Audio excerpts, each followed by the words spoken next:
మాట్లాడండి. వాక్యంలోకి వెళ్లే ముందు ప్రార్థించుకున్నాం. స్థుతులకు ఆశీనుడైన దేవా, నీకు వందనములు, నీకు స్తోత్రాలు నాయన. గడిచిన కాలం అంతా మమ్మల్ని కాచి కాపాడి సజీవ రెక్కల కింద ఉంచినందుకు నీకు లెక్కలేని స్తోత్రాలు చెల్లించుకునిచున్నాం ప్రభా.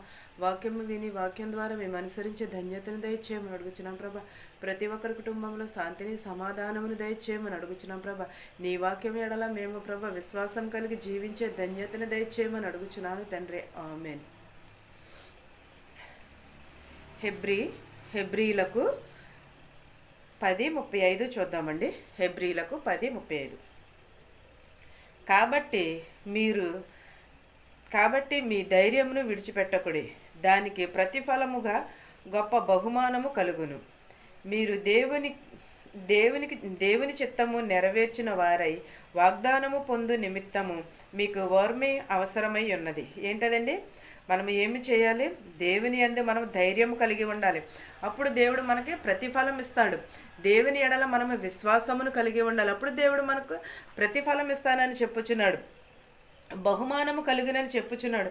మీరు దేవుని చిత్తము నెరవేర్చిన వారై వాగ్దానము పొందు నిమిత్తము మీకు ఓర్మి అవసరమై ఉన్నది. మనము నిజమే కదండి, దేవుడిని ఏదన్నా అడిగినప్పుడు నాకు ఆలస్యం చేస్తున్నాడు అనుకున్నాను. ఆలస్యం వెనకాల ఎన్నో అద్భుతములు జరుగుతాయని పెద్దవాళ్ళు చెప్పి ఉన్నారు. దేవుడు కూడా ఆలస్యం వెనకాల ఎన్నో అద్భుతములు జరిగి ఉన్నవని. 37 చూద్దామండి. ఇక కాలము బహు కొంచెముగా ఉన్నది, వచ్చుచున్నవాడు ఆలస్యం చేయక వచ్చును. ఎవరండి? ఇక కాలము బహు కొంచెముగా ఉన్నది. ఎవరు వచ్చుచున్నారని చెప్పుచున్నాడు? దేవుడు వస్తానని చెప్పి ఉన్నాడు. కానీ కాలము సమీపమై ఉన్నది, కొంచెము కాలము మాత్రమే ఉన్నది. మీరు త్వరపడమని చెప్పుచున్నాడు. త్వరపడి మారు మనసు పొందుడని చెప్పుచున్నాడు. ఇక కాలము కొంచెముగా ఉన్నది, వచ్చుచున్నవాడు ఆలస్యము చేయక వచ్చునని చెప్పుచున్నాడు. మనము ఎలాగ వస్తాడో దేవుడు ఎవరికి కూడా తెలియదు. నా ఎదుట నీతిమంతుడైన వాడు విశ్వాసం మూలముగా జీవించును గాని అతడు వెనుతీసిన ఎడల అతని యందు నా ఆత్మ సంతోషపడదు. అయితే మనము నశించుటకు వెనుతీయువారము కాము గాని ఆత్మను రక్షించుటకు విశ్వాసము కలిగిన వారమై ఉన్నాము. ఎలా ఉన్నామండి? మనము ఆయన వచ్చుచున్నాడు. నా ఎదుట నీతిమంతుడైన వాడు. ఎవరి ఎదుట అండి నీతిమంతుడై ఉండుట? దేవుని ఎదుట నీతిమంతులై ఉన్న వారు ఎంత మాత్రమును త్రోసివేయనని చెప్పుచున్నాడు. విశ్వాస మూలంగా జీవించాలి. మనం పైన నటన కాదు, మనం ఆత్మ విశ్వాసముతో మనము ఎదరికి వెళ్ళాలి. దేవుని ఎడల నమ్మకం. ఈ మనుషులు ఏమిటంటే వెనకాల ఒక మాట ఎదరు, అలాంటి మాటల కోసము మనం ఎంత మాత్రమును కూడా పాకులాడకూడదు. దేవునికి మాత్రమే లోబడి ఉండాలి. మనం చేసేది ప్రతి ఒక్కటి దేవుడు చూస్తాడు. చీకటిలో చేసినా వెలుగులో చేసినా ప్రతి ఒక్కటి దేవుడు చూస్తాడు. కానీ దేవుడు వచ్చుచున్నాడు. ఈలోపు మనల్ని ఏమి చేయమని? మారు మనసును కలిగి ఉండమని చెప్పుచున్నాడు. మన హృదయమును యేసు వైపును త్రిప్పమని అడుగుచున్నాడు. ఈ లోకపు వైపు కాదు, ఈ లోకపు ఆశల వైపు కాదు. మనం ఎంత మాత్రమును కూడా దేవుని వైపును మాత్రమే చూడమని అడుగుచున్నాడు. మనము దేవుని వైపు వెనుదీయకూడదు. మన ఎడల దేవుడు ఆత్మను సంతోషపడదు. కానీ అయితే మనము నశించుటకు వెనుదీసిన వారము కాము కానీ ఆత్మను రక్షించుకున్నటకు విశ్వాస మూలమై ఉన్నాము. ఎలా ఉన్నామండి? ఆత్మను రక్షించుటకు మనము విశ్వాస మూలమై ఉండాలని చెప్పుచున్నాడు. విశ్వాస మూలముగా జీవించాలి తప్పగాని దేవుని వాక్యంను అనుసరించి నడుచుకోవాలి. కానీ మనము ఎంత మాత్రమును కూడా చెడు మార్గమును విడిచిపెట్టాలి. మన పాప జీవితమును విడిచిపెట్టాలి. మన అబద్ధపు జీవితమును విడిచిపెట్టాలి. మనం యథార్థముగా నీతిమంతులుగా దేవుని ఎదుట మనం తీర్చిదిద్దుకోవాలి. దేవుడు వచ్చుచున్నాడు, ఆలస్యము చేయక వచ్చుచున్నాడు. దేవుడు వచ్చుచున్నవాడు ఆలస్యం చేయక వచ్చునని చెప్పుచున్నాడు. మనం దేవుడిని ఏదైనా అడిగినప్పుడు ఆలస్యం చేస్తే ఎంత బాధపడిపోతాం. కానీ దేవుడు వస్తున్నాడు అని చెప్పుచున్నాడే, రావట్లేదని అనుకుంటున్నారేమో. కానీ దేవుడు ఏ గడియ వచ్చినా ఏ నిమిషము వచ్చినా కూడా ఎవరికి కూడా తెలియదు. అని ఈలోపు మనం మారు మనసును కలిగి ఉండాలి, సిద్ధపాటును కలిగి ఉండాలి. మన హృదయంను దేవుని కొరకు సిద్ధపాటు చేసుకోవాలి, సిద్ధపడి ఉండాలి. మనం ఎంత మాత్రం ఏ గడియలో వచ్చినా కూడా ఎవరికి కూడా తెలియదు. హెబ్రీ 11 మొదటి వచనం చూద్దామండి. విశ్వాసం ఉన్నది నిరీక్షింపబడిన వాటి యొక్క నిజస్వరూపము అదృశ్యమైనవి ఎన్నవనుటకు రుజువైన ఉన్నది. ఏంటది? విశ్వాసము నిరీక్షించబడిన వారికి దేవుని రాకడ కొరకు మనము విశ్వాసము కలిగి ఉండాలి. విశ్వాసం అంటే చాలా మందికి తెలియదు కూడా. దేవుని కొరకు నిరీక్షణ కలిగి ఎదురు చూచుట విశ్వాసము. మనము దేవుని రాకడ కొరకు విశ్వాసము కలిగి మనము నిరీక్షణ కలిగి ఉండాలి. నిజస్వరూపం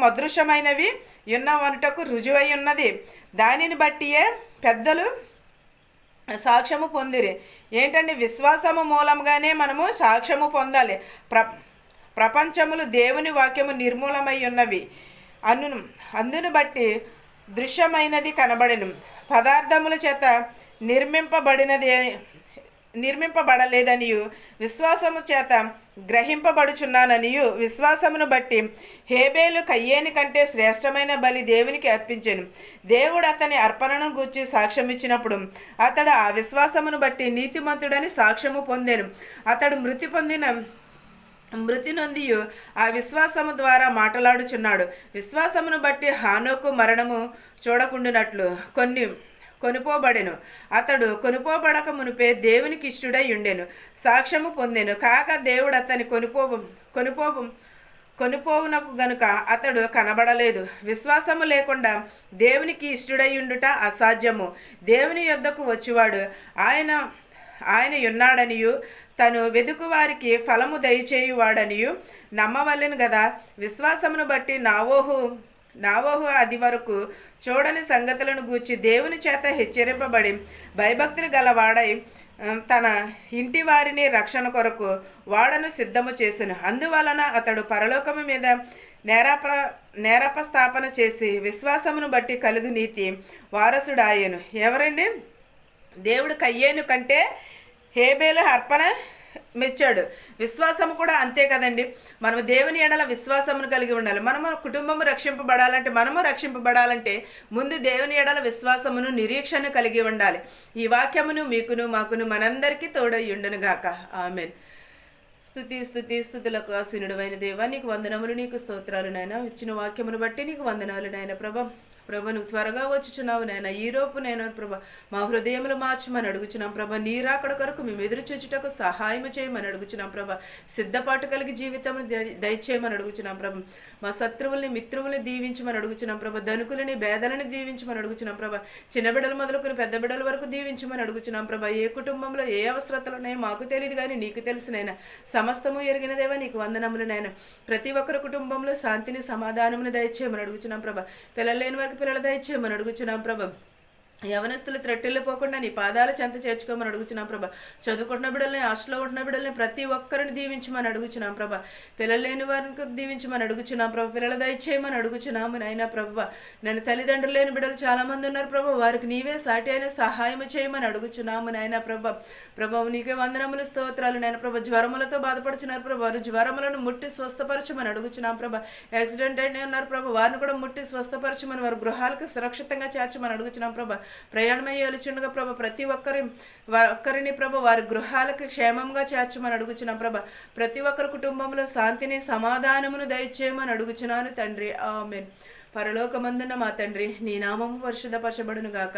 నీ రాజ్యం వచ్చును గాక. నీ చిత్తము పరలోకమందు భూవెందు నెరవేరినట్లు మానిదిన ఆహారము నేడు మాకు దయచేయము. మా రుణస్థులను మేము క్షమించిన ప్రకారము మా రుణములను క్షమించము. దుష్టు నుండి శోధన నుండి తప్పించుము.